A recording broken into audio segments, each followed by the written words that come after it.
Good evening, my loves, and welcome back to Bedtime Stories with Mommy J.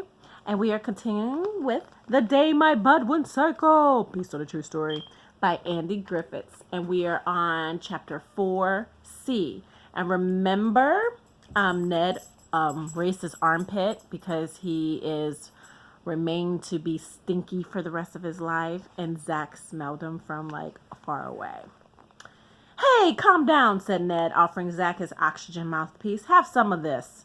Zach breathed it in and calmed down. Thanks, he said. I needed that. Your father, as usual, came away from the counter unscathed, said Ned. But Stench Gator remains to this day living in the brown forest. I thought it was the black forest, said Zach. Not anymore, said Ned. Not since Stench Gator took up residence there. Ned turned to Eleanor. Is there anyone else in the Buttmobile? Oh no! So remember, they have to go get them out of the Buttmobile. And then, what brings you out here anyway? Said Ned, passing the smacker his mouthpiece. The smacker explained the situation. That would explain all the flying butts I've been seeing lately, said Ned. Thousands of them, all flying north. Big packs. There goes one now. They all looked up into the dazzling blue sky and saw a squadron of butts flying in a large butt-shaped formation, sounding like a squadron of bombers. Wow, said the kisser. What a sight! There must be at least 10,000 of them up there.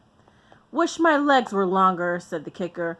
I will give 'em what's coming to 'em right now. The butts moved surprisingly across the sky very fast. The group watched them until they disappeared into the horizon. Why is the sky so blue here, said Zach. It's the methane, said Ned. It intensifies all the colors, but it also makes you go a bit crazy. Everyone knows that, said Eleanor, looking at Zach pointedly. Zach shrugged and looked at the ground. Go easy on Zach, said the smacker. We all got to learn something, and I reckon Zach's been on a pretty steep learning curve in the last 24 hours. Yeah, said Eleanor. Now he knows all about why it's a dumb idea to remove the spare gas cans from a Buttmobile. I ought to kick your butt, said the kicker, staring at Zach with his unblinking red eyes, his face impassive and his voice low and dangerous. Here, have some oxygen, you two, said Ned, rushing across with the mouthpiece. You're getting overheated. As Eleanor and the kicker gulped their oxygen, Ned turned to the smacker. I've got to get you all inside, said Ned. Methane madness will make you all insane. Why don't you come back to my shack? It's air-conditioned. Rest and have a meal. Impossible, said the smacker. We haven't got time.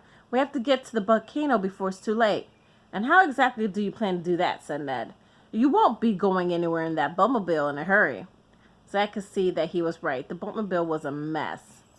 Do you know where we can get another boatmobile, said the smacker. Ned shook his head. The only boatmobiles around here are the ones that crash. I keep a shed full of spare parts. I trade them occasionally for oxygen tanks. I may be able to fix yours. How long would it take, said the smacker. Hard to say, said Ned. 1, maybe 2 weeks, perhaps a month. We haven't got that much time, said the smacker, jumping up and grabbing Ned by the collar. Don't you see? It could be all over by then. A world controlled by butts. Is that what you want?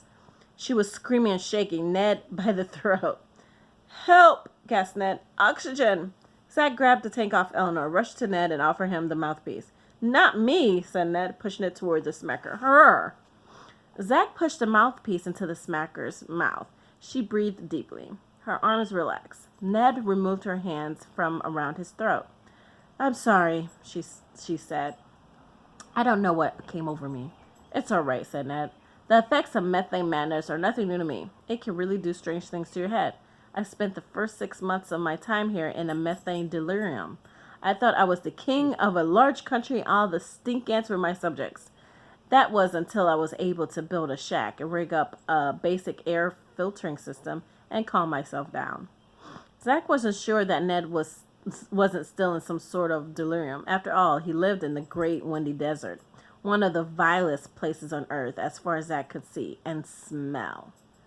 The truth of the matter, said Ned, is that you can't make it without a buttmobile. We'll go by foot, said the smacker. Are you kidding, said Ned. Look, I've been to this buttcano. You have, said Eleanor. Yes, said Ned. I went there with your father once. It's located on a small island in the middle of the Sea of Butts. Heard of it? Of course, said Eleanor. The sea contains some of the oldest butts in the world. and some of the most dangerous, said Ned. Butts with teeth, butts with electric charges, huge stinging butt rays that span 20 yards. And, are you trying to scare us? Said the smacker. I'm just trying to make you see reason, said Ned.